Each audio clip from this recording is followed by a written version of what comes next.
Hey, folks. So I just had an inspired thought that made me think I'm going to come on here and make an announcement about next week's Wednesday Woo. We got our first Wednesday Woo talk in the books this last week where I gave my really awesome Val Kilmer story, which I used to talk about.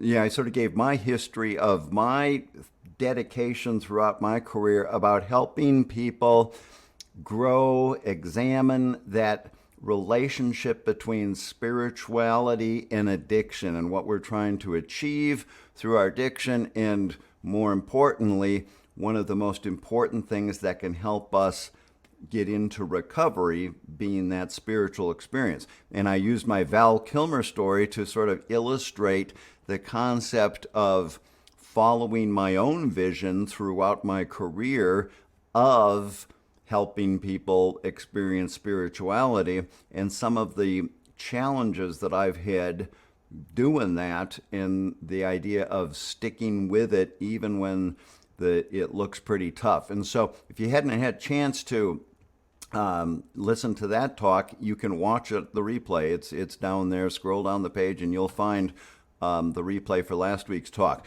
But so I'm already thinking about next Wednesday. I know what my topic's going to be, and I'm going to start making announcements to it. But like I said, I got sort of inspired a second ago while I was cleaning the kitchen. And I'm going to talk about one of my most favorite topics, anecdotes, stories. It's about Carl Jung and his interaction with Bill Wilson. And there's a story in the big book, the Alcoholics Anonymous book, about working with a patient who he ended up saying, "You're hopeless and I don't think there's anything I can do. You need to have something." What he was saying is something big happened to you. And years later, Carl Jung told Bill Wilson what I wanted to say to that guy, even though I don't think he was ready to hear it at the time, was that I think the alcoholic's craving for alcohol is not unlike man's desire for spiritual connection. And he threw out this line to Bill Wilson, spiritus contra spiritum. And he points out that the Latin word for alcohol is the same word, spiritus, that is used to describe the highest religious experience.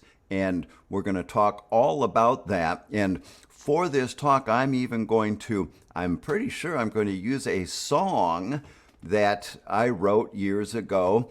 I might perform it live, I'm not sure, but there's a particular line in this song. I'm going to show it to you right now because I'm slick and I'm learning how to use this technology.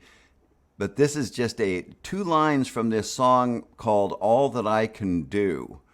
And let's see how I do this. Seems I never really know what to do. There's a hole in my soul where the wind blows through.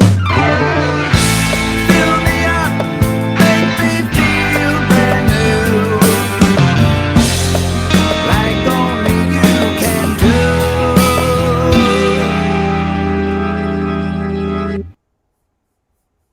Fill me up, make me feel brand new, like only you can do. Fill me up, make me feel brand new, like only you can do. That line right there sort of says it all, and it's what Jung was going to the heart of with his line spiritus contra spiritum. So that's what we're going to talk about in next week's Wednesday Woo. I'm going to put a link to this song. I could give you an assignment, a challenge, an invitation, an encouragement. If you want to really dive in and get as much out of this, watch the video to this song and be thinking about it, and you'll get a little bit better context of where that line fits in the bigger picture of what that song is about. So I'll put a link for that below here. And next Wednesday, 1 p.m. Eastern Standard, I'll start putting some announcements out for that. Our Wednesday Woo topic is going to be Spiritus contra Spiritum, which translates to spirit with a capital S against the ravages of spirit. See you later.